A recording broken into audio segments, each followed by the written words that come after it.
Coco Gauff was the flag bearer for the United States beside LeBron James. She was the youngest flag bearer and first tennis player, and this was her first Olympics. Yet she lost and got knocked out of the Olympics in embarrassing fashion in just the round of 16. My son won the sport all the time. So what happened? I am a mental performance coach who studies the mentalities of elite athletes.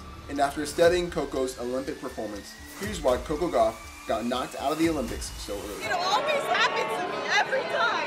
Coco started the match by dominating her opponent 5-2 in the opening set. But after making some simple mistakes, she went on to lose that first set.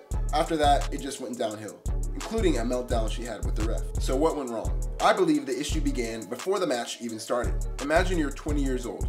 It's your first Olympics, and you're the flag bearer for the biggest country in the Olympics alongside LeBron James, arguably the greatest athlete of all time. There was way too much pressure put on her, and she hadn't even proven herself on the Olympic stage. If you don't believe me, look at what happened to Naomi Osaka in the last Olympics. She was the Olympic torchbearer at 22 years old in her home country of Japan at the Tokyo Olympics. And she was knocked out in the same round as Coco. Well, I didn't think I played that well. That's not a coincidence. It's not that being an Olympic torchbearer and flag bearer is bad luck. There's a reason. While it's a special privilege, it's also a major added pressure and expectation. And if you're not prepared to deal with that pressure, you'll crash and burn in embarrassing fashion. Personally, I don't think she should have been the flag bearer. Not that she shouldn't have been honored, but they should have gave that privilege to someone who's a more seasoned veteran, like LeBron, who wouldn't be fazed by being the flag bearer. But that was out of her control. That was an honor that was given to her. But let's talk about what was in her control. The first mistake she made was that she had terrible responses to failure. Throughout the game, whenever she would make a mistake, and she made a lot of them because she was choking under the pressure, she would get visibly upset and throw her hands in the air and make a face. Now you might say, what's the big deal? That's normal. And it is. But at the highest level, something as small as poor body language can throw off your game just slightly, and at the highest level, your opponent will take advantage of that. But the reason that your body language and having a good response to failure is so important is that whenever you get really upset or frustrated with a failure, you're not thinking straight. Imagine trying to take a major school test when you're angry.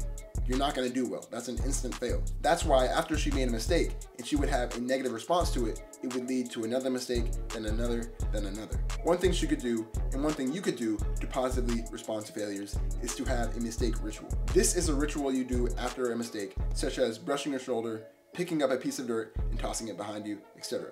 This will allow you to reset and refocus on the next play.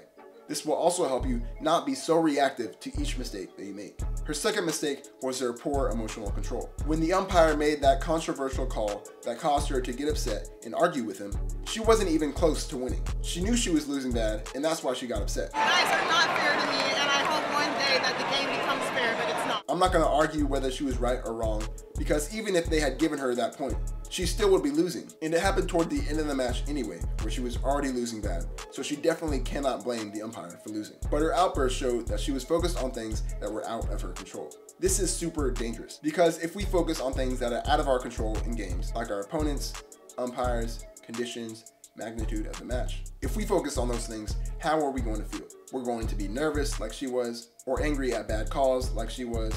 But if we focus on things that are in our control, like our effort, response to mistakes, focus, preparation, then we would be confident. We would bounce back from failure. And if she had those characteristics in this match, it would be a completely different game. But that's why I think she got knocked out so early. Why do you think she got knocked out so early? If you'd like to avoid mental mistakes like the ones Coco made, check out my free ebook, 10 Common Mental Mistakes That Athletes Make. The link is in the description.